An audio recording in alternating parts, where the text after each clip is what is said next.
আমাদের আজকের টপিকস হচ্ছে যে approach to a patient with dyspnoea for intern doctor and GP practitioner. আমরা আসলে ওয়ার্ডে একটা ডিসপনিয়া বা শ্বাসকষ্টের রোগী কিভাবে ম্যানেজ করব সেটা নিয়ে আজকে আমাদের টপিকস। তো শ্বাসকষ্ট বা ডিসপনিয়া বা বেদলেসনেস এটা খুব অ্যাকুইট ইমার্জেন্সি। রুগী আসে, রুগীর অ্যাকুইট ইমার্জেন্সি, পেশেন্টটাকে অ্যাকুইট ডায়াগনোসিস করা এবং অ্যাকুইট ম্যানেজমেন্ট দিতে হবে, সাথে সাথে ডায়াগনোস করতে হবে এবং দ্রুত চিকিৎসা দিতে হবে। যে কতগুলো আমরা মেডিসিন ওয়ার্ডে অ্যাকুইট ইমার্জেন্সি, তার মধ্যে একটা হচ্ছে ডিসপনিয়া। তাহলে আমাদেরকে চিন্তা করতে হবে যে ডিসপনিয়ার কজ কি। তার আগে চিন্তা করতে হবে যে সবসময় রাখতে হবে there is no rule of thumb in clinical medicine, it is very from patient to patient, hospital to hospital, place to place, person to person. অর্থাৎ দেখা যাবে যে একই হাসপাতালের মধ্যে এই হাসপাতাল ম্যানেজমেন্টের সাথে ঢাকা মেডিকেল ম্যানেজমেন্টের গ্যাপ থাকতে পারে, ইউনাইটেড এর সাথে, স্কয়ারের সাথে, এক এক জায়গায় এক এক রকম। ওয়ার্ল্ডের বা এমন একই হাসপাতালে দেখা যেতে পারে 15 নম্বর ওয়ার্ডের সাথে 14 সাথে 13 এরকম গ্যাপ থাকতে পারে। ইভেন কি এক স্যারের সাথে আরেক স্যারের ম্যানেজমেন্ট হতে পারে। এই জন্য এখানে আমরা ক্লিনিক মেডিসিনে কোনো রুল অফ থাম্ব নাই। আপনি সাধারণত আমরা সাধারণত nothing is more precious than the expense of clinical medicine. এই জন্য এক্সপেন্সটা খুব গুরুত্বপূর্ণ। So inter doctor try to manage the patient under guidance of senior. এর জন্য আপনাদের ম্যানেজ করতে হবে সিনিয়রের গাইডেন্সে। এবং কোনো যদি প্রবলেম হয় আপনার বুঝতে পারতেছেন না, সবসময় কন্ট্যাক্ট উইথ আপনার ইমিডিয়েট সিনিয়রের সাথে আপনি কন্ট্যাক্ট করবেন। Clinical medicine can not learn from the book and slide. আমরা বই পড়ি, যত ক্লাস নেই না কেন, ক্লিনিক্যাল মেডিসিন ক্লাস পড়ে শেখা যায় না। It is only way to learning clinical medicine is dealing with the patient under the supervision of seniors. অর্থাৎ আপনি একটা ওয়ার্ডে কাজ করবেন, সেখানে একটা পেশেন্ট রিসিভ করবেন এবং সেই রিসিভটা আপনার সুপারভাইজারের আন্ডারে হবে, সেটাই হলো আপনার এক্সপিরিয়েন্স। সুতরাং বই পড়ে, যত বই পড়েন, যত গাইডলাইন পড়েন, কিছুই শিখবেন না যতক্ষণ না পর্যন্ত আপনি একটা পেশেন্ট ম্যানেজ করেন আন্ডার সুপারভাইজারের আন্ডার সুপারভাইজেশনে। হ্যাঁ, এটা হচ্ছে অনেকটা সাঁতার কাটার মতো, যে আপনি যতই শিখে যান, যতই কৌশল জানেন কিভাবে কত দিক দিয়ে অ্যাঙ্গেল থেকে ঝাঁপ দিতে হবে কত, কিন্তু আপনি যখন পর্যন্ত পানিতে ঝাঁপ না নিয়ে সাঁতার না কাটবেন, তার কোনো তো এক্সপিরিয়েন্স শেয়ার করা যাবে না। তাহলে আমরা চলে যাই আমাদের আজকে কি। আমাদের আজকে যে জিনিসটা হচ্ছে যে আজকে হলো আমাদের বেডলেসনেস। তাহলে যে কোনো পেশেন্ট অ্যাডমিশন ওয়ার্ডে আপনি যখন বেডলেস হিসাবে পাবেন বা ডিসপ্নিয়া নিয়ে আসবে, শ্বাসকষ্ট নিয়ে আসবে, তখন আমরা তিনটা বড় কজে মনে করব। আমাদের কাছে এই তিনটা কজে আসবে সাধারণত। Bronchial asthma, young patient, middle age হলে ব্রঙ্কিয়াল অ্যাজমা চিন্তা করি সাধারণত। আমি এক কথা কারণে সিওপিডি চিন্তা করবো সাধারণত এলডারলি পেশেন্ট, মেলদের সাধারণত সিওপিডি বেশি হয়, ফিমেলে কম হয়। মোস্টলি এলডারলিতে হয়, সাধারণত মিডিল এয়ারে হতে পারে এবং রেয়ারলি ফিমেলেও হতে পারে, তবে আনলাইকলি। 3 নম্বর চিন্তা করব হচ্ছে আমরা হার্ট ফেলোর। হার্ট ফেলোর যে কোনো এজে, যে কোনো বয়সে, যে কোনো সময় হতে পারে। এবং আমার সবচেয়ে প্রথম কথা হচ্ছে যে যে কোনো পেশেন্ট আপনার কাছে ডিসপ্নিয়া আসলে প্রথমে আপনি এক্সক্লুড করতে হবে যে হার্ট ফেলুর নাকি আদার দেন হার্ট ফেলুর। এই দুইটাই আমার ডিসপ্নিয়া ম্যানেজমেন্টের একটা বেসিক ট্রিটমেন্টই হচ্ছে যে আইডেন্টিফাই করা, is it is due to heart failure or without heart failure. কারণ হার্ট ফেলুরের এটা চিকিৎসা টোটালি আলাদা। হার্ট ফেলিউর ছাড়া বাকি আপনার যে ডিসনিয়া চিকিৎসা, ওটা একটা প্রোটোটাইপ চিকিৎসা। আপনি ব্রঙ্কিয়াল অ্যাজমা যা চিকিৎসা দেন, সিওপিডি তে যা চিকিৎসা দেন, ফাইব্রোসিস বা ব্রঙ্কিয়েক্টাসিস এর পেশেন্ট নিয়ে আসলে যা চিকিৎসা দেন, ইভেন কি পেশেন্ট যদি নিউমোনিয়ার জন্য আসে, তাতেও যদি আপনি একই ওই ব্রঙ্কিয়াল অ্যাজমা চিকিৎসা দিয়ে দেন, তাতে পেশেন্টের লাইফ হ্যাম্পার হবে না। কিন্তু মনে রাখতে হবে হার্ট ফেলিউরের চিকিৎসা টোটাল ডিপেন্ড, এবং এই পেশেন্টের যদি আপনি হার্ট ফেলিউরের চিকিৎসা না স্টার্ট করেন, তাহলে পেশেন্ট উইল ডাই, মারা যেতে পারে। এই জন্য আমাদেরকে সবচাইতে একটা রোগী ডিস্ক নিয়ে আসলে আপনাকে এক্সক্লুড করতে হবে, হ্যাঁ, it is heart failure or not. তাহলে দেখেন আমরা অ্যাকুইট ডিসপ্নিয়ার কজ যদি আমরা মনে করি, যদি আমরা আসলে কয়েকটা কজ, অনেক হাজার হাজার কজ আছে বা অনেক কজ আছে, যদি আমি মনে করি যে অ্যাকুইট ডিসপ্নিয়ার আমি কি কি কজ নেব, আমি একটা মনে রাখার জন্য ABCD দিয়ে সূত্র বানানো হয়েছে। এতে হচ্ছে হলো অ্যাসিডোসিস ডিউ টু ইআরএফ এবং সিআরএফ, অর্থাৎ ইউরেমিয়া। ইআরএফ এর পেশেন্ট অ্যাকুইট রেনাল ফেলিওর, সিকেডির পেশেন্ট, ইউরোমিক এনকাফল ইউরোমিক পেশেন্ট, এরা অনেক সময় দিয়ে আপনার কাছে বেডলেসনেস নিয়ে আসতে পারে। এর দিয়ে জন্য বিতে হচ্ছে ব্রঙ্কিয়াল অ্যাজমা, খুব কমন। এখন তো আপনারা যে সময়টাতে ইন্টার্ন করছেন, এই সময় ব্রঙ্কিয়াল অ্যাজমা সিওপিডি রোগী পাবেনই। প্রতি অ্যাডমিশনে 4 থেকে 5টা আপনি মিনিমাম সিওপিডি ব্রঙ্কিয়াল অ্যাজমা পাবেন। সিওপিডি। দ্বিতীয় হলো ডায়াবেটিস কিটোএসিডোসিস। ইতে হচ্ছে থ্রম্বোএম্বোলিজম, ডায়াগনোস করা কঠিন, আপনি ডায়াগনোস করতে পারবেন না। থ্রম্বোএম্বোলিজম ওয়ান অফ দা খুব কঠিন জিনিস।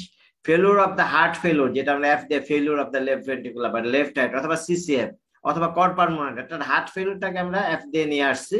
এটা খুব গুরুত্বপূর্ণ এবং আমার উদ্দেশ্যই তো জানার যে হার্ট ফেলিউরটাকে আপনি যখন একটা ডিসপ্নিয়ার ডিল করবেন, আপনার কাজ হচ্ছে এটা হার্ট ফেলিউর কিনা সেটা আইডেন্টিফাই করা।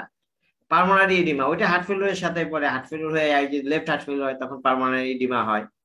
তারপরে হচ্ছে সাইকোলজিক্যাল, যেটা যে এসসিআর, আমরা কখনোই এসসিআর বলবো না, আমরা কখনোই বলবো না একটা রোগী শ্বাসকষ্ট নিয়ে আসছে, what is SCR? SCR is diagnosis of exclusion. আপনি যখনই রোগী কখন কোনো কথা বলবে, আপনি এসসিআর ডায়াগনোস করতে পারবেন না, 3 দিনের আগে আপনি এসসিআর ডায়াগনোস করতে পারবেন না। এসসিআর ডায়াগনোস করতে হলে অবশ্যই আপনার বায়োকেমিক্যাল এভিডেন্স লাগবে। একটা পেশেন্ট আপনাদের কাছে আসছিল, একটা একটা কাহিনী বলি, একটা রোগী আসলো, সেই ইয়ং স্কুলে পরীক্ষা, কালকে বার্ষিক পরীক্ষার আগে, ইয়ং 6, 7 না 9-এ পড়ে মেয়েটা, শ্বাসকষ্ট নিয়ে আসলো, কোনো লাংস অস্কালটেশন করে কিছু পাওয়া গেল না, ঠিক আছে? তো সবাই বকাবকি করতেছে রুগীর লোককে, ডাক্তার এটা এদের পরীক্ষা দেওয়ার জন্য, রুগীর লোক ভাবছে আসলে পরীক্ষা দিতে চায় না, জন্য শ্বাসকষ্ট আছে, ইসিজি ভালো আর বিএস ভালো আছে। তারপরে দেখা গেল যে রুগী তার কোনো লাংসে কোনো ফাইন্ডিং নাই। পরের দিন তারা এসে এসে ডায়াগনোস করলো, ইন্টারনো ডায়াগনোস করলো, মিড লেভেলও ডায়াগনোস করলো, পরের দিন সকালবেলা মারা গেল। আসলে রুগীটা ছিল, পরে ওই যে রুটিন ইনভেস্টিগেশন দেখা গেল আসলে দেখা গেছিল তার সিরাম ক্রিয়েটিন ছিল কত, 12। ঠিক আছে, তাহলে কোনো রুগী আমাদের সাইকোলজিক্যাল বা এসসিআর না, আনলেস আদারওয়াইজ এটা ক্লিনিক্যাল এবং বায়োকেমিক্যালি এক্সক্লুড করার আগ পর্যন্ত আপনি সাইকোলজিক্যাল কোনো বা এসসিআর বলবেন না। এটা crime, it is crime. Tension pneumothorax, শ্বাসকষ্ট নিয়ে আসতে পারে। অনেক সময় সিকুইলি অফ টিবি, হ্যাঁ, টিবি যেরকম সিকুইলি থাকে, ব্রঙ্কাইটিস থাকে, ফাইব্রোসিস থাকে, আপনারা অলরেডি পেয়ে গেছেন, তারও আপনার কি আছে, ব্রঙ্কোজেনিক কার্সিনোমা, সরি, বেডলেসনেস নিয়ে আসতে পারে।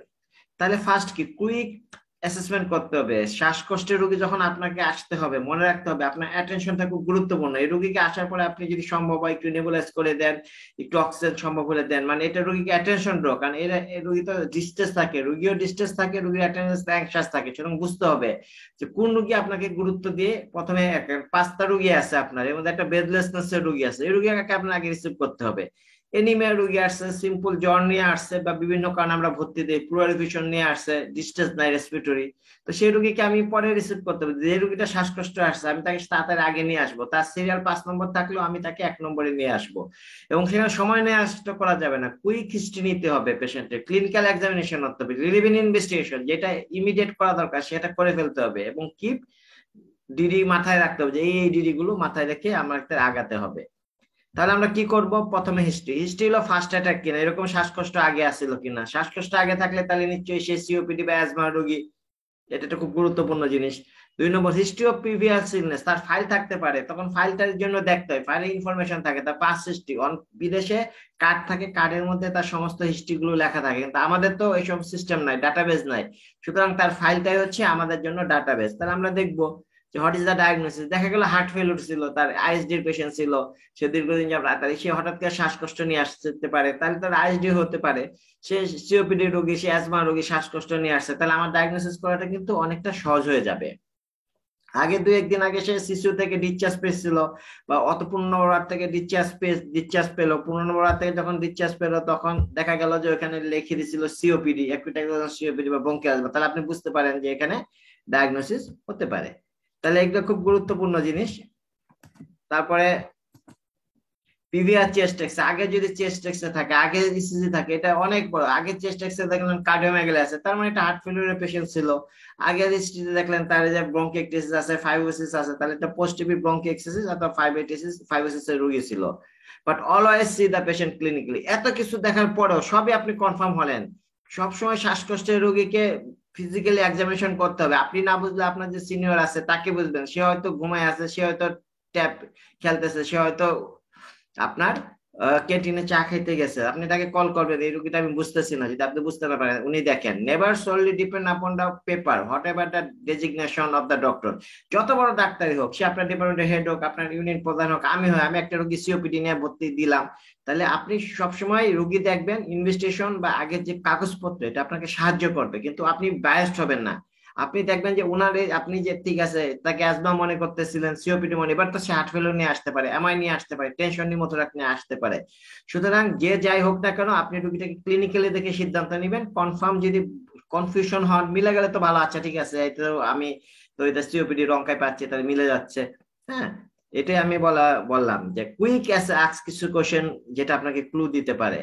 1 নম্বর, যদি এটা তার হিস্ট্রি অ্যালার্জি আছে কিনা, ফ্যামিলি হিস্ট্রি অ্যাজমা থাকে কিনা, অনেকের থাকে, তখন অ্যাজমা মনে করব। ট্রিগারিং ফ্যাক্টর, যেমন এরকম তার আগে হয়েছে কিনা, পোলেন, ডাস্ট, এসবে হয় না, সিজনাল ভেরিয়েশন হয় কিনা, সে বলে প্রায় শীতকালে আমার এরকম হয়, বা রাতের বেলা কাশি হয়, শ্বাসকষ্ট হয়, যেরকম অ্যাডাল ভেরিয়েশন আছে কিনা, নকটার্নাল অ্যাটাক আছে কিনা, তাদের কি থাকে, অ্যালার্জিক রাইনাইটিস থাকে, সিজিং হয়, স্নিজিং হয়, তারপরে ডাই কাফ থাকে, অনেক সময় একজিমা থাকে বা আর্টিকারিয়া থাকে, সাধারণত মিউকেট কাফ থাকে।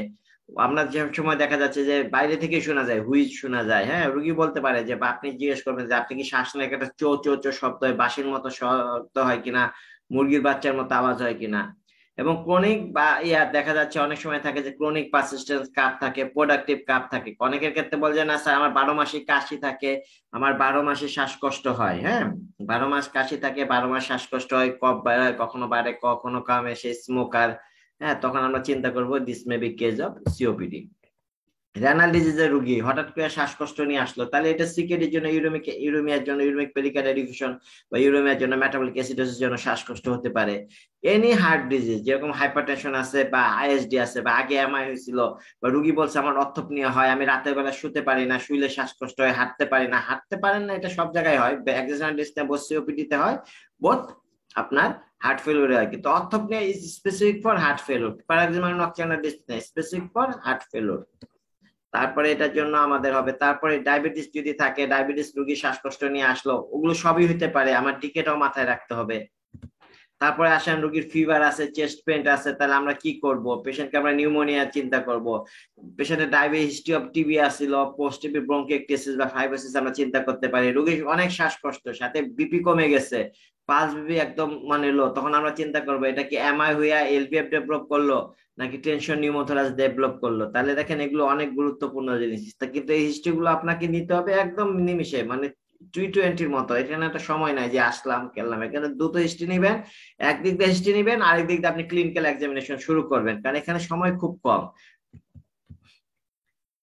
তারপর নেক্সট হচ্ছে আমরা দেখবো যে শ্বাসকষ্টের রোগীর ইডিমা আছে কিনা, যদি ইডিমা থাকে, কোন পেশেন্ট শ্বাসকষ্টের সাথে ইডিমা আছে, এটা heart failure unless otherwise proved. এটা হচ্ছে যদি কোন রোগীর ইডিমা, শ্বাসকষ্টের রোগী ইডিমা আছে, দেখতেছেন যে এই পেশেন্টের ইডিমা আছে, তখন আপনি শ্বাসকষ্ট আছে, তাহলে এটা ধরে নেবেন দিস ইজ হার্ট ফেলিউর, অথবা কর্পারমানিয়ত এক প্রকার হার্ট ফেলিউরই, আনলেস আদারওয়াইজ প্রুভড। আপনাকে তখন হার্ট ফেলিউরকে আগে এক্সক্লুড করতে হবে। তবে অনেক সময় সিকেডের পেশি, এরা অনেক সময় ইডিমা নিয়ে আসতে পারে এন্ড স্টেজে, তখনও তার এসিডোসিসের জন্য শ্বাসকষ্ট হইতে পারে, হ্যাঁ। সুতরাং সিকেডের পেশের ক্ষেত্রে আমরা বলবো যে সেই ক্ষেত্রে দেখা যায় যে হাইপারটেনশন থাকে, এনিমিয়া থাকে, এগুলো আমাদের ক্লু দিতে পারে।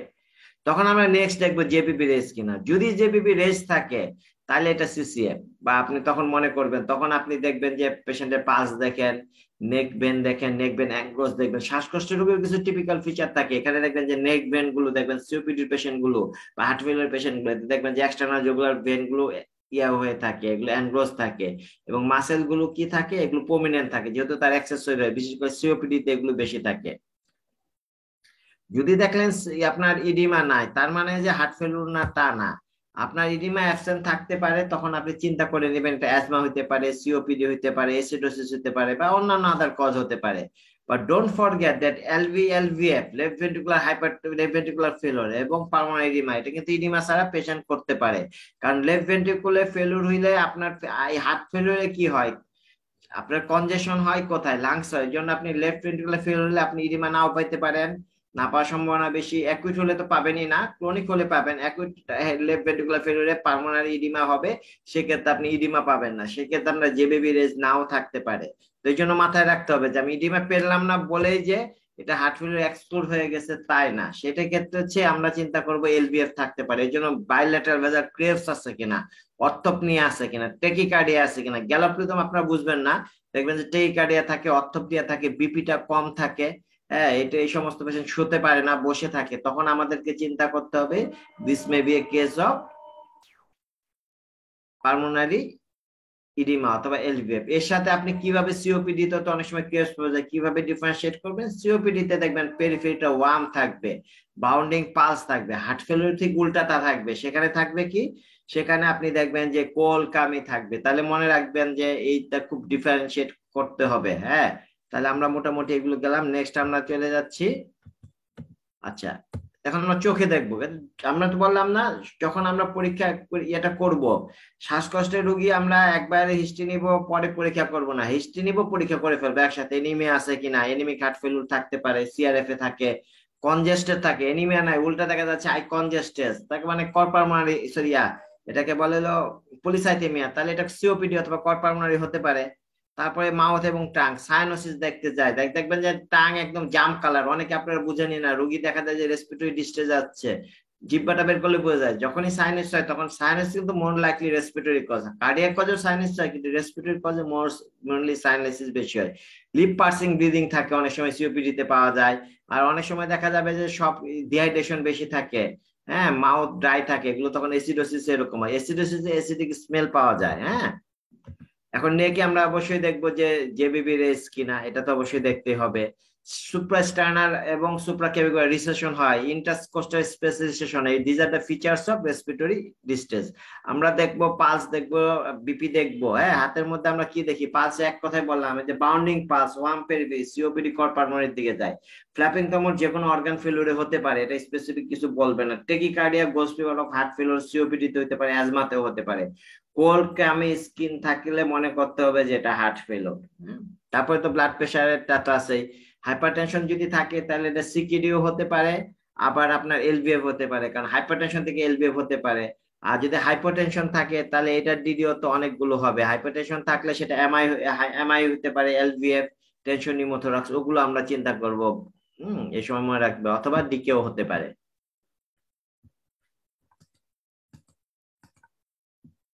এখন ব্রিদিং প্যাটার্ন অনেক সবারই শ্বাসকষ্টের রোগী হাইপার ভেন্টিলেশন থাকবে, কিন্তু অনেক সময় এসিডিক ব্রিদিং যদি আপনি খেয়াল করেন, এটাকে ডিপ শাই ব্রিদিং বলে, দ্রুত ব্রিদিং নেবে এবং ডিপ ব্রিদিংটা নেবে, অনেক টেনে ব্রিদিং নেবে এবং খুব দ্রুত নেবে, সেটা সাধারণত ডিকে এবং ইউরোমিয়াতে থাকে। ক্লাবিং ক্লাবিং থাকলে তো এটা সাধারণত আইএলডি, আমি আইএলডি ওখানে বললে আইএলডি চিন্তা করতে পারেন। পট পারমানেন্ট অনেক সময় সিওপি ব্রঙ্কোজেনিক কার্সিনোমা থেকেও হতে পারে, যদিও ব্রঙ্কোজেনিক কার্সিনোমাতে বেডলেসনেস ফিচার না, কিন্তু কমপ্লিকেশন হয়ে বেডলেসনেস আসতে পারে। ব্রঙ্কিকটেসিস, ক্লাবিং আছে, শ্বাসকষ্ট আছে, তাহলে ডিডি কি? আপনারা সবসময় বলছেন ক্লাবিং, শ্বাসকষ্ট, সাইনোসিস, ডিডি হচ্ছে একটা আইএলডি বা ডিপিএলডি। আর অথবা ব্রঙ্কিকটেসিস হতে পারে, অথবা ওই যেটা বলে আমরা যেতে পারি ইসেনমেঞ্জার সিনড্রোম, অথবা সাইনোটিক হার্ট ডিজিজ হতে পারে। তাই ক্লাবিংও আমাদের জন্য খুব গুরুত্বপূর্ণ। ইডিমা, ইডিমা তো আগেই বলছি, ইডিমা যদি প্রেজেন্ট থাকে এটা কর্পালমারি ধরবো, হার্ট ফেল ধরবো, সিকেডি ধরবো। অ্যাবসেন্ট থাকলে আদার কজ থাকবো। আর যদি কারো ইউনিল্যাটারাল লেগ সোয়েলিং আছে, আপনি দেখলেন থম্বো, তার শ্বাসকষ্ট হচ্ছে, তখন সেটা আমাদেরকে ধরে নিতে হবে এটা থম্বো এম্বোলিজম হচ্ছে। এখন আমরা যাই যে চেস্ট অসকালটেশন, চেস্ট যদি আমি অসকালটেশন করি তাহলে কি পাইতে পারি? Rhonchi, vesicular breath sound, prolong expression, goes for of COPD.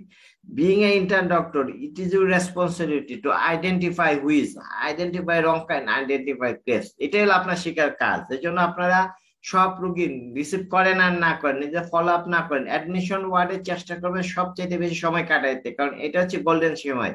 এক কথা আগেই বললাম যে কিছুই আপনি শিখতে পারবেন না বই পড়ে, লেকচার পড়ে, যাই পড়েন না কেন, একটা রুগী রিসিভ করে আপনি যে এক্সপিরিয়েন্স, কারণ নলেজ ইজ এক্সপিরিয়েন্স, আমরা যেটা যত এক্সপিরিয়েন্স হবে তাই সে তত হবে কনফিডেন্ট, আপনার তত বাড়বে। বায়োল্যাটারাল ভেসাল কেভস থাকতে পারে, হোল লাংয়ে থাকতে, কেভ সাধারণত বায়োল্যাটারাল ভেসাল থাকে, এবং হার্ট ফেলিউর কিন্তু পুরো লাংস থাকতে পারে, কারণ শুরু হয় ভেসাল থেকে আস্তে আস্তে হোল লাংসে কেভ পাওয়া যেতে পারে। ক্লিয়ার থাকলে আপনি চিন্তা করবেন শ্বাসকষ্ট হচ্ছে, রোগী ক্লিয়ার, তাহলে এসিডোসিস কিনা, পার্মানেন্ট ইডিমা কিনা, সাইকোজেনিক ফেলিউর কিনা। কিন্তু কখনোই সাইকোজেনিক ফেলিউর আপনি বলবেন না, আপনার সিনিয়র সিদ্ধান্ত নেবে। মারমার থাকলে তো বুঝে গেলেন এটা হার্ট ফেলিউর আছে। লাউড পি2, কট পার্মানেন্ট একটা ফিচার থাকে, লাউড পি2 থাকে, পার্মানেন্ট হাইপারটেনশন একটা ফিচার, লাউড পি2 থাকে। সাইলেন্ট চেস্ট, অ্যাজমাতে অনেক সময় চেস্ট সাইলেন্ট চেস্ট পাওয়া যেতে পারে, তাহলে সাইলেন্ট চেস্টের ডিডি অ্যাজমা, আবার নিউমোথোরাক্স হতে পারে। তো সেক্ষেত্রে আপনি যদি দেখেন ব্রেথ সাউন্ড ডিমিস পাচ্ছেন, তখন পারকাশন যদি হাইপার রেজোনেন্স থাকে, ট্রাকিয়া শিফটেড কিনা, এগুলো আপনাকে খুব গুরুত্বপূর্ণ, এগুলো আপনাকে দেখতে হবে। হ্যাঁ, আমি এখানে হয়তো লিখি নাই ট্রাকিয়ার কথা, কিন্তু হার্ট ফেলিউর অ্যাপেক্সিস শিফট থাকবে।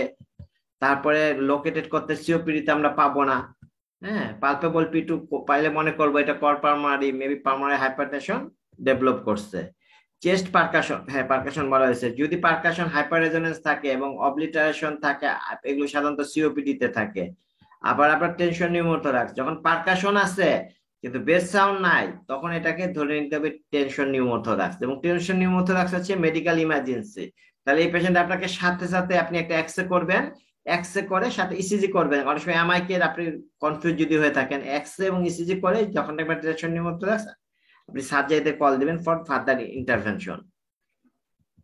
এই যে একটা খুব গুরুত্বপূর্ণ ইয়ং, আমি তো আগেই বললাম। আর অ্যাবডোমেনে অনেক সময় দেখা যায় যে টেন্ডার হ্যাপাটোমেগালি থাকে, অ্যাসাইটিস থাকে। তো অ্যাসাইটিস আছে, টেন্ডার হ্যাপাটোমেগালি আছে, হার্ট ফেলিওর বা এটা পারমানেন্ট দিকে যাবে। কোনো পেশেন্টে যদি ডিসপনিয়া থাকে বা চেস্ট ক্লিয়ার থাকে, তাহলে তো আমরা সাধারণত যেটা চিন্তা করি এসিডোসিস, হ্যাঁ, অথবা পার্মানেন্ট এম্বোলিজম অথবা সাইকোজেনিক হাইপারভেন্টিলেশন। আচ্ছা, এখন দেখেন আপনি ইনভেস্টিগেশন কি করবেন। তো ইনভেস্টিগেশন তো প্রথমে ইসিজি করতে হবে, কারণ আমরা হার্ট ফেলিওরকে এক্সক্লুড করা আমাদের গুরুত্বপূর্ণ এবং এটা বেড সাইড এক্সামিনেশন। তাহলে ইসিজি তো আমার রোগী পাঠানোর দরকার না, আমরা কল দিয়ে দিব। কল দিয়ে একটা ইসিজি দেখবো টি ইনভার্সন আছে কিনা, এসটি ডিপ্রেশন আছে কিনা, অর্থাৎ ইস্কেমিয়া চেঞ্জ আছে কিনা। যদি থাকে তাহলে আমরা এরকম যদি চিন্তা করি যে ইসিজিতে অ্যাবনর্মালিটি পাইছে, তখন আমাদের নেক্সট দায়িত্ব টপনিন আই করা। তখন আমরা মনে করবো ইস্কেমিক চেঞ্জ আছে, শ্বাসকষ্ট আছে, এটা ধরে নিতে হবে ইস্কেমিক কার্ডিওমায়োপ্যাথি হওয়ার সম্ভাবনা বেশি। তখন এক্সরেও করতে হবে। এক্সরেতে যদি হার্ট বড় থাকে, ইকো করার আগে আমরা বলে ফেলতে পারবো যে ইস্কেমিক কার্ডিওমায়োপ্যাথি। এছাড়া আপনার যদি এটা হলো হার্ট ফেলিওরের জন্য, যদি আপনি চিন্তা করেন যেটা সিওপিডি, তাই আরবিবি থাকতে পারে, রাইট ভেন্ট্রিকুলার হাইপারট্রফি থাকতে পারে, পি পালমোনারি থাকতে পারে, বাইফেজিক পি থাকে ভি1 অর্থাৎ মানে পালমোনারি সিওপিডি চেঞ্জ গুলো বা পালমোনারি হাইপারটেনশনের ফিচার গুলো অনেক সময় আমরা ইসিজি তে পাবো সিওপিডি তে। নেক্সট হচ্ছে আপনি আরবিএস টা করে ফেলবেন সবসময় বেড সাইড। আরবিএস তো খারাপ, যে কোনো ক্রিটিক্যাল ইলনেস এর জন্য আরবিএস হচ্ছে বেড সাইড এক্সামিনেশন, এটা করতেই হবে। এটা আমি গত ক্লাসে বলা হয়েছে। ক্রিয়েটিনটা আপনাকে দেখতে হবে। ক্রিয়েটিন টু এক্সক্লুড কি, ডায়াবেটিস কে এক্সক্লুড করার জন্য এবং সিকেডি এক্সক্লুড করার জন্য আমরা করব যে ক্রিয়েটিনটা করব। যদি আরবিএস যদি বাড়ে তাহলে ইউরিন ফর কিটোন বডি করতে দিতে হবে। আরবিএস বেশি নোন আর না আন কে দেখেন, তখন আমরা ইউরিন ফর কিটোন বডি করব টু এক্সক্লুড ডিকে, কারণ ইউরিন ফর কিটোন বডি ছাড়া ডিকে এক্সক্লুড করা যাবে না। আর ক্রিয়েটিনিন যদি রেস্ট থাকে, তখন আপনাকে মনে রাখতে হবে আপনার ইলেকট্রোলাইট উইথ বাইকার্বনেট করতে হবে, কারণ হাইপারক্যালেমিয়া থাকলে আপনার হাইপারক্যালেমিয়া ম্যানেজমেন্ট দিতে হবে। যদিও আপনারা ওই আপনাদের রুটিন ইনভেস্টিগেশন দিচ্ছেন, তারপর আপনাকে জানতে হবে যে আমি কেন কোনটা দেব। এটা একটা, নাহলে গদবাদাতে ইনভেস্টিগেশন বুঝবেনই না, সব রোগীর এক ইনভেস্টিগেশন কোনটার কি গুরুত্ব। চেস্ট এক্সরে, চেস্ট এক্সরে এখন আপনি রোগী থেকে শ্বাসকষ্ট রোগীর সাথে সাথে চেস্ট এক্সরে পাঠাবেন না, কিন্তু তাকে লিখে দিবেন 2 লেটার। পেশেন্ট যখন স্টেবল হবে, কারণ আপনি চেস্ট এক্সরে পাঠাইতে পাঠাতে রোগী ওইখানে মারা যাবে, তাই প্রথমে তাকে স্টেবল করেন, ইনিশিয়াল ট্রিটমেন্ট যেটা আমি পরে বলছি সেটা দিব। দেওয়ার পরে বলবেন যে আপনি কালকে এই চেস্ট এক্সরেটা করে আপনি হোয়াইট ফিল্মটা নিয়ে আসেন, আমাদেরকে দেখান। যদি আপনাকে কখন করাইতে হবে, আর্জেন্ট, যদি আপনি মনে করেন যে নিউমোথোরাক্স, তখন আপনাকে করাইতে হবে যে হ্যাঁ এটা তখন ইমিডিয়েট, কারণ তখন নাহলে তো আপনি ওই দিন রাতেই তো তাকে আইটিটিউড দিতে হবে। যদি আপনার কাছে মনে হয় this A case of pneumothorax, তখন এই আর্জেন্ট তাকে এক্সের জন্য পাঠাই দিতে হবে। আর নাহলে আপনি যদি মনে করেন সিওপিডি, ব্রঙ্কিয়াল অ্যাজমা, সাউন্ড পাচ্ছেন, নিউমোথোরাক্স এক পাশে সাউন্ড পাবেন না, তো যেখানে আপনি সাউন্ড পাবেন সেখানে আপনার আর্জেন্টলি পাঠানোর দরকার নাই, বাট এক্সরে তাকে দিয়ে দিতে হবে যাতে নেক্সট রাউন্ডের আগে এটা আমাদের কাছে এসে যায়, তাহলে আমরা ডায়াগনোস করতে সুবিধা হবে। তাহলে আপনি নিউমোথোরাক্স যদি থাকে, তাহলে কলাপস, ফাইব্রোসিস, নিউমোনিয়া, কনসলিডেশন, এগুলো আমাদেরকে ডায়াগনোস করতে সাহায্য করে। আর আমরা যেটা ইকো কিভাবে করব, ইকো তো আর পড়ে না, যখন আমাদের ক্লিনিক্যাল ডায়াগনোসিস হবে এটা হার্ট ফেলোর, ইসিজি আমাদের হিস্ট্রি সাপোর্ট করবে, ইসিজি তে চেঞ্জ পাবো, এক্সরে তে চেঞ্জ পাবো, এক্সরে তে কার্ডিওমেগালি পাচ্ছি, বাইলেটারাল পাচ্ছি, পুরারিফিউশন পেতে পারি অথবা হেজিনেস পাইতে পারি, তখন আমরা যেটা বলে হাইলারিজিনে হেজিনেস থাকে, তখন আমরা নেক্সট যখন তাকে ইকো করব। হ্যাঁ, আর এখন যেটা করতে পারে আমরা হ্যাঁ করে, এটা হচ্ছে বিএনপিটা এখন একটা বায়োকেমিক্যাল টেস্ট ফর হার্ট ফেলোর, কারণ আপনি বিভিন্ন জায়গায় ভবিষ্যতে কাজ করবেন, যদি আপনি না জানেন যে কোন ইনভেস্টিগেশন কেন, সেটার জন্য আমাদের হবে। যদি এটা চলে যায়, হ্যাঁ আপনাদের যদি দেখা যায় কানেকশনটা চলে যায়, তাহলে আপনার আগের মতো এই লিংকে আবার ঢুকবেন, আমি আবার ঢুকবো, আবার আপনারা ঢুকবেন। এখন আমরা প্রথমে 3টা প্রোটোটাইপ ট্রিটমেন্ট ম্যানেজমেন্ট শিখবো। অ্যাকুট বেডরেস্টনেস, যেরকম acute severe asthma, acute exacerbation of COPD, acute on chronic heart failure. ঠিক আছে, তাহলে এই 3টা আপনাকে মুখস্থ রাখতে হবে, এই 3টা জানতে হবে, কারণ আপনি এখন যতগুলো শ্বাসকষ্ট রোগী পাইছেন, আপনার ধারণা আপনারা অনেকগুলো অ্যাডমিশন করছেন, 4 থেকে 5টা অ্যাডমিশন করে ফেলছেন, তো সুতরাং আপনি এইগুলোই পেয়েছেন, অ্যাকুট সিভিয়ার অ্যাজমা পেয়েছেন, অথবা অ্যাকুট এক্সারবেশন অফ সিওপিডি পেয়েছেন, অথবা acute on chronic heart failure পেয়েছেন। তাহলে আপনাকে এই তিনটা সম্বন্ধে অন্তত আমরা কি কি ওষুধ দেই, কি কি দেই, এটা আপনাকে বুঝতে হবে। শুধু ক্যানির মতো লিখবেন না যে আসলে এটা দেখলাম, আপনাকে জানতে হবে আমি কি ইনভেস্টিগেশন দিব, কি ইনভেস্টিগেশন, কি ফাইন্ডিং আশা করতেছি, ইনভেস্টিগেশন দিয়ে আমি এটা ডায়াগনোস করবো। আচ্ছা, অ্যাকুট সিভিয়ার অ্যাজমা, তা আমি আউটলাইন গুলো বলছি। অ্যাকুট আমরা অক্সিজেন দিব যদি তার হাইপোক্সিয়া থাকে। 2 নম্বর আমরা নেবুলাইজেশন করব। 3 নম্বর হচ্ছে হাইড্রোকোর্টিসন দিব স্টেরয়েড। 4 নম্বর হচ্ছে সালফেটামল ইনহেলার দেই। একটা হচ্ছে বঙ্কোডাইলেটর, লং অ্যাক্টিং বঙ্কোডাইলেটর এবং ফুটিকাসন স্টেরয়েড, ইনহেল স্টেরয়েড। হ্যাঁ, যাই হোক 10 মিনিট পরে হয়তো শেষ হয়ে যাবে, তো 10 মিনিট পরে আমরা করব। আপনি বন্ধ হয়ে গেলে আপনার 10 মিনিট পরে আবার নতুন করে ঢুকবেন। তাহলে অক্সিজেন দিলাম, নেবুলাইজেশন দিলাম, হাইড্রোকোর্টিসন দিলাম। হ্যাঁ, দুইটা ইনহেলার দেই, একটা হলো এসওএস সালবিটামল, আর হইতেছে সালমেটরল এবং ফুটিকাসন আমরা দেই। হ্যাঁ, মানে একটা হলো লং অ্যাক্টিভ ব্রঙ্কোডাইলেটরের সাথে আমরা ইনহেল কর্টিকোস্টেরয়েড দেই। এগুলো অবশ্য আমরা নেবুলাইজেশন করতেছি এবং হাইড্রোকোর্টিসন করতে দেই, কিন্তু তারপরে এগুলো দিয়ে দিবেন, কারণ এটা দুইটা কারণ, এক পেশেন্ট তো সবসময় নেবুলাইজেশন নাও পাইতে পারে, আর এটা তার একটা ট্রেনিং হয়ে যাবে। আর রুগী অনেক সময় কিনা থাকলে আপনি ব্যবহার করতে থাকবেন। ওল্ড কেসের পেশেন্ট দেখবেন যে তাদের ইনহেলার এগুলো কিনা আছে, সুতরাং এইগুলো আপনারা একটু চেক করে নেবেন। তারপর আমরা মন্টিলোকাস দেবো, অ্যাজমা হলে মন্টিলোকাস অ্যাড করি, থিওফাইলিন দেই। এই হচ্ছে চিকিৎসা। তাহলে দেখেন অ্যাকুইট সিভিয়ার অ্যাজমার পেশেন্টকে আমরা কি দিব, ডায়েট দিবেন। ডায়েট সাধারণত আমরা নর্মাল ডায়েট দিব, এবং শ্বাসকষ্টের রোগীগুলোকে সবসময় বলে দিবেন। এটা দেখেন সামান্য একটা কথা, কিন্তু এটার জন্য রোগীর অনেক সময় লাইফ এন্ড ডেথ, বিশেষ করে হার্ট ফেলিওর পেশেন্ট তো অনেক পেশেন্ট মারা যায়, বাথরুমে যায়, যা একজাশন হয়, পরে তার এরিথমিয়া হয়, রুগীটা মরে যায়। এই জন্য সবসময় নিয়ম হচ্ছে যে রুগীকে আপনি যখন বেড বলবেন যে আপনি একটা টয়লেট কিনে নিয়ে, এই যে কি আপনি ইউরিনল এবং বেড পেন কিনে নিয়ে আসে, বলবেন যে শ্বাসকষ্ট কমা না পর্যন্ত বেড সাইড টয়লেট করবে। কারণ আমাদের যে হাসপাতালের সিস্টেম, ওই টয়লেট পর্যন্ত যাইতে আইতে ম্যাক্সিমাম রুগী, অনেক রুগী অনেক সময় মারা যায়। হ্যাঁ, দেখা গেছে অনেক রুগী হাসি, দেখবেন আপনার নিজের এক্সপিরিয়েন্সে দেখবেন যে রুগী এসে বলবে যে আমাদের রুগীটা খারাপ হয়ে গেছে। আপনি আসলে তো রুগীটা মোটামুটি ভালো ছিল, হঠাৎ এত খারাপ হইলো কেন? রোগী কিছুক্ষণ আগে বাথরুম থেকে আসছে, এরপরে এখন এই শ্বাসকষ্ট শুরু হয়েছে। অনেক রোগী এভাবে মারা যায়, কিন্তু এটা খুব গুরুত্বপূর্ণ মনে রাখতে হবে। অক্সিজেন ইনহেলেশন আমরা সাধারণত অ্যাজমাতে হাই ফ্লো দেই। হাই ফ্লো দেওয়ার জন্য এই জন্য আমাদের কি করতে হবে, আমাদের SpO2 93 বা অথবা এর নিচে থাকলে সাধারণত আমরা অক্সিজেন দেবো, নাহলে অক্সিজেন লাগবে না। নেবুলাইজেশন আপনারা জানেন যে নেবুলাইজেশন আমরা এসওএস করতে পারি, কেউ 4 বার, কেউ 2 আওয়ারলি, বা পেশেন্ট যখন মনে করে। এখন নেবুলাইজেশন অনেক কিছু দিয়ে করা যায়, অনেক ধরনের করা যায়। এখন তো সরাসরি নেবুলি কিনতে পাওয়া যায়, আগে ওই যে ডাইলেটেশন করতে হইতো।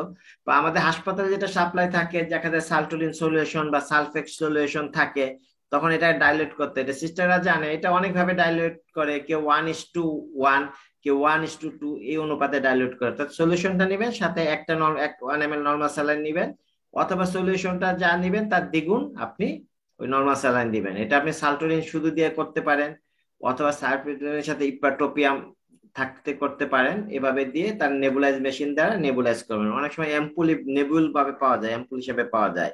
কেউ কেউ যখন শ্বাসকষ্ট বেশি থাকে, অনেকে প্রিফার করে যে যে আপনি যেটা স্টেরয়েড, যেমন বুডিকট। হ্যাঁ, বুডিকট নেবুলাইজার সাসপেনশন আছে, বুডিকট নেবুল আছে, এগুলো কিনতে পাওয়া যায়। তো এগুলো দিয়ে আপনি তাকে শ্বাস নেবুলাইজ করে দিতে পারেন। যখন বেশি শ্বাসকষ্ট আছে, তাহলে আপনি বুডিকটটা দিয়ে দিলেন, তাহলে সে এই স্টেরয়েডটা লোকালি কাজ করলো। অথবা বুডিকটের সাথে আপনি সালটোনিন মিক্স করে আপনি তাকে নেবুলাইজ করতে পারেন। তবে সবসময় রাখবেন যখন স্টেরয়েড দিবেন, তখন বলতে হবে যে নেবুলাইজ করার পর আপনি কুলি করবেন যদি আপনি স্টেরয়েড ইউজ করেন। তারপরে আমরা নেক্সট যে আমাদের ম্যানেজমেন্ট, সেটা হচ্ছে আমরা হাইড্রোকোর্টিসন দিব। এটা হচ্ছে আমাদের next management. 2 ampoule IV state, প্রথমে 2 ampoule দিতে হয় 200, তারপরে 1 ampoule 6 hourly আনটিল ডিসচার্জের সময় ওরাল দিয়ে দিব। সালবিটামিন ইনহেলার কথা আমি আগেই বলছি, এটা এসওএস নিতে হয়। তারপরে আমরা বললাম যে সালমেট্রল এবং ফুটিকাসনের কম্বিনেশন, এটা আপনারা ইনস্টেড দিয়ে দিবেন। রুগীদেরকে নেবুলাইজার কিভাবে টানতে হয় সেটা শিখাই দিবেন। প্রয়োজনে যে আপনাকে রেসপোর্ট চেম্বার পাওয়া যায়, যে চেম্বার দেয়া নিতে বলবেন। এটা আপনার কাজে তাকে শিখাই দেওয়া। মন্টিলুকাসের হচ্ছে হলো মোনাস একটা করে খেতে বলবেন। মোনাস দিব, থিওফাইলিন আমরা তো সাধারণত এখন ডক্সিফালিন ইউজ করি। ডোকোপা বা ডক্সিবাইর নামে পাওয়া যায়। 200 ml বিডি দিতে পারেন, বা 400 ml সিঙ্গেল ডোজ, বা রুগীর যদি টেকিকার্ডিয়া বেশি হয় সেক্ষেত্রে আপনি অল্প করে 200 ml ওয়ান্স ডেইলি এভাবে আপনি শুরু করতে পারেন। হ্যাঁ, এটা অনেক সময় টেকিকার্ডিয়া থাকলে এটা একটু কস্টলি দেখতে, আপনার চেষ্টা করতে পারেন।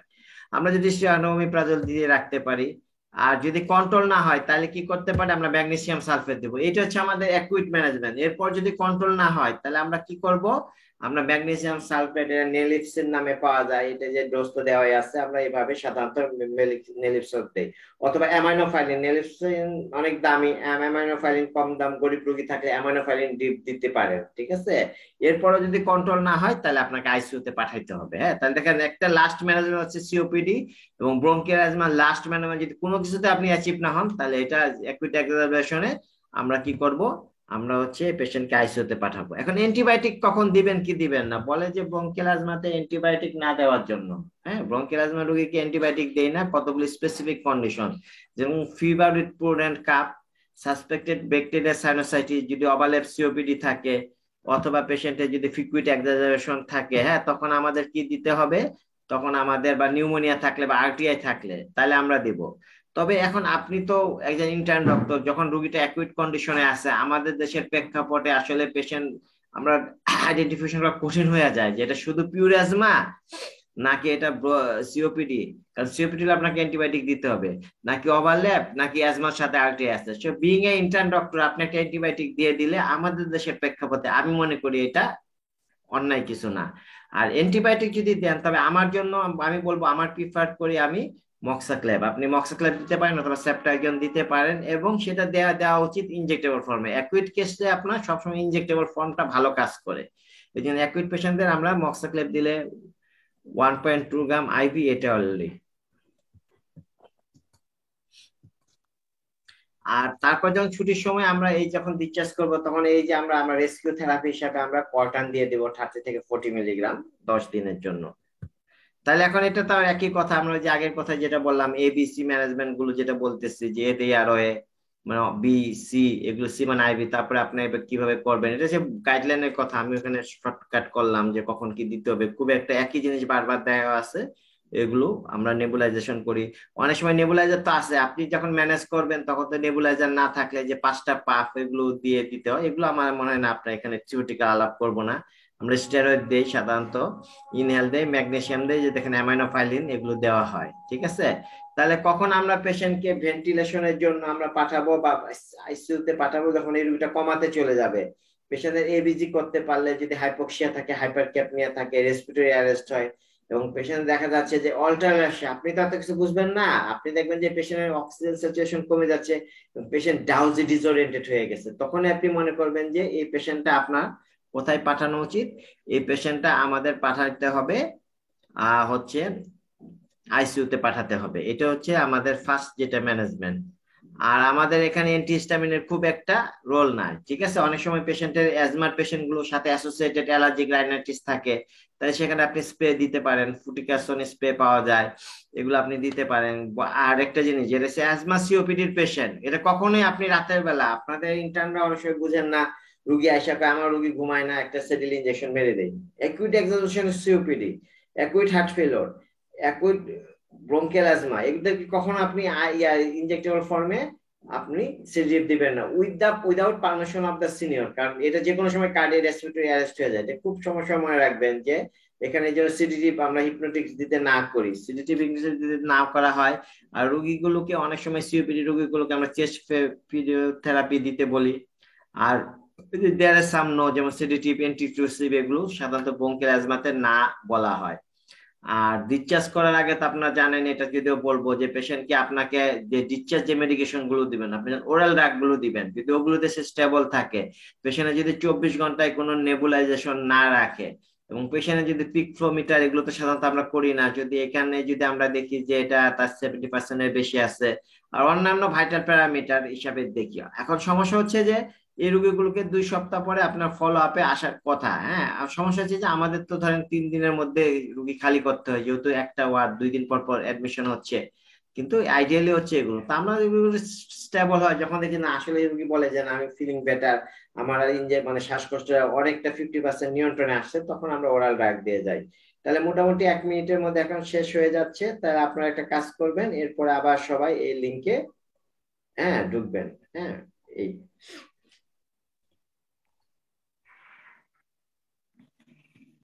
আমরা সাধারণত 1 থেকে 2 সপ্তাহ পরে আবার ইয়ে করতে পারি। তাহলে মোটামুটি এই হলো অ্যাজমা। অ্যাজমা ম্যানেজমেন্ট খুব সহজ, খুব কঠিন কিছু না। সিওপিডি ম্যানেজমেন্ট, অ্যাজমা মোডস লস একই রকম থাকে। হ্যাঁ, এটাই।